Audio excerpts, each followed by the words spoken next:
The saying goes, second verse, same as the first. Neither the president nor the speaker is changing their tune on the cliff just yet. Let's bring in our gaggle for Wednesday. USA Today's Jackie Kucinich, Democratic pollster Margie Omero, MSNBC contributor and political editor for thegrio.com Perry Bacon, and the National Review's Robert Costa, who's also a contributor to our friends over at CNBC and the Kudlow Report. Welcome all. All right, you're in the jump seat over there, Robert, so I will give you the first chance at this.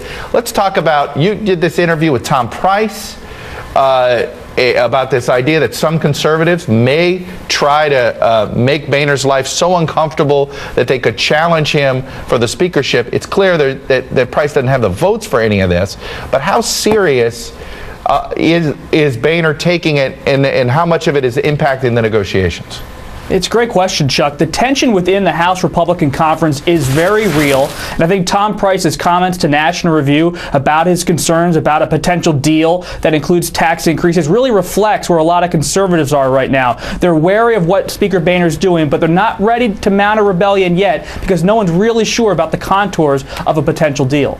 But you see here, Jackie, there seems to be all this evidence that Republicans are publicly splintering a little bit. They're not united behind one specific position. I mean, even Mitch McConnell saying, well, hey, he can get his tax increases by doing nothing. Well, yeah, but there's a long way between overthrowing the speaker and not liking what's going on at the current minute. That's a big gulf. Yeah. Well, we've changed these challenges before. Yeah. I mean, Dan Lundgren, I mean, they go on and on. I mean, remember how Cantor was going to challenge Boehner like every single day one year? So I think that this happens, but it's a long way between that and challenging him. Margie, the extra Democratic pressure that you see the DCCC putting publicly, White House now backing off of that. Is this good politics for the Democrats? Do they want to be involved in scuttling a deal? That's, I guess, at the end of the day. Well, ultimately, the polls show that people are with Democrats. Polls show a few things very consistently. First of all, they want everybody to come together and collaborate.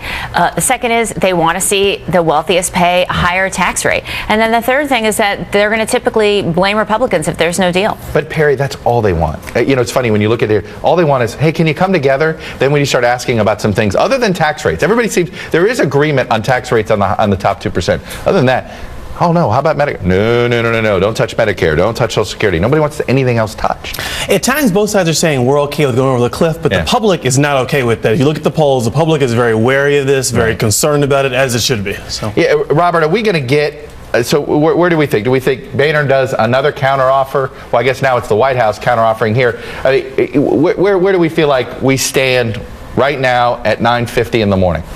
I have a piece today up at nationalreview.com about Paul Ryan, and to me, there's some dissension. Sure, Tom Price is unhappy, but if you look at who's signing the Boehner counteroffers, you have Cantor, McCarthy, Paul Ryan, and other committee chairmen on board with Speaker Boehner. That reflects Boehner's strength, and I think Boehner's going to continue to stand strong as long as he has their support. And so that, I mean, Boehner, whatever deal he cuts, Jackie, he's going to have 80 or 90 with him. I mean, at the end of the day, yeah, but it's... If he agrees to it. If he agrees to it, and that's the thing. I mean, you can imagine that there's going to be a lot of pull from a lot of different sides on this within the Republican conference.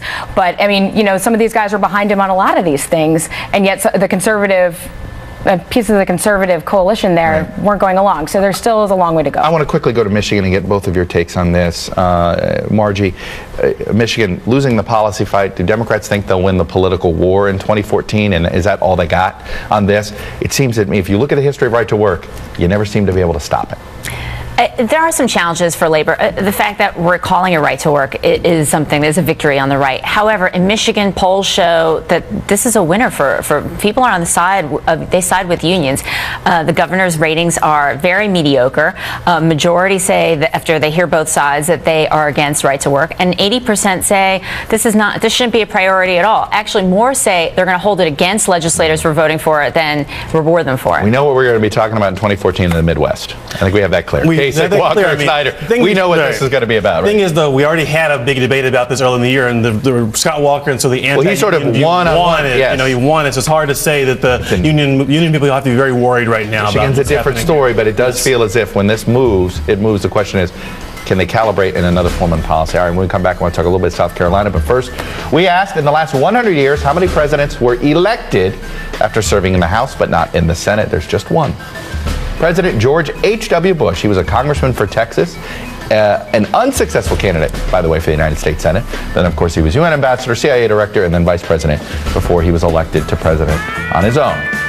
But that one time he ran for the U.S. Senate, he lost. If you've got a political trivia question for us, email us at dailyrundown@msnbc.com. We'll be right back.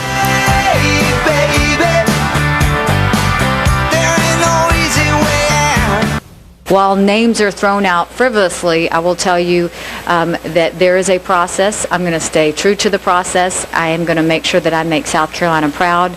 But, you know, only my husband knows what's in my head right now, and so I will leave it at that.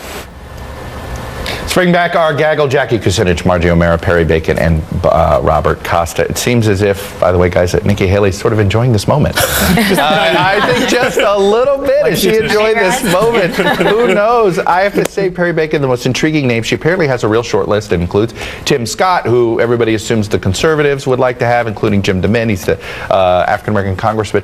But Jenny Sanford is the name that jumps out, that she is truly on the short list. She's on the list. It'd be a great pick. She's a very charismatic. It'd be a very interesting pick, but Tim Scott has all the logic behind him in terms of but the Nikki national Haley isn't party. someone who always goes with the grain. She's not. Right. She's not necessarily the most predictable person. So that I think is the variable. Look, Nikki Haley's numbers are not very good. A poll just was released. She's very nervous about this, right? So the only solution, Stephen Colbert, he wins in the polls, and you know when he's in character. Hey, Robert, where is this going? Is she going to make the best pick that gets her reelected? Is she worried about being renominated more than reelected? What is going on, do you think, with Nikki Haley's politics? She's worried on both fronts. Remember, she ran as a Tea Party candidate in 2010, elected as a Tea Party star. She's going to pick Scott or Trey Gowdy, two Tea Party congressmen. Everybody thinks it's going to be Scott. All right, I got to go. Shameless plug. Jump seat man. Robert, I'll start with you. Read National Review's coverage of the Michigan right-to-work fight. We have a lot of stories up right now. All right, Perry. My good friend Julie Clendenin's birthday's tomorrow, so happy birthday to her. Well, that's truly shameless. Margie. I have a guest contributor piece in Roll Call where I interned when I first moved to Washington. They had just changed their smoking policy. You couldn't smoke until 5 at your desk. How about that? That tells you it's been a long day. Jack. Follow USA Today's Sue Davis for all your fiscal cliff news. She's doing a great job for us. Sue Davis always knows the Hill as well as anybody, an old National Journal person. That's it for this edition of the Daily Rundown. Tomorrow.